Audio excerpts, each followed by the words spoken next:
கண்ணா ஒன்று நீ கை கரவேல் ஆழியுள் பூக்கு முகந்து கொடா தேரி ஊழி முதல்வன் உருவம் போல் மெய் கருத்து பாணியன் தோளுடை பத்மநாபன் கையில்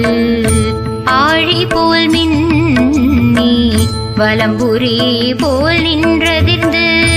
தாழாதே சார்ங்க முதைத்த சரமழை போல் வாழ உல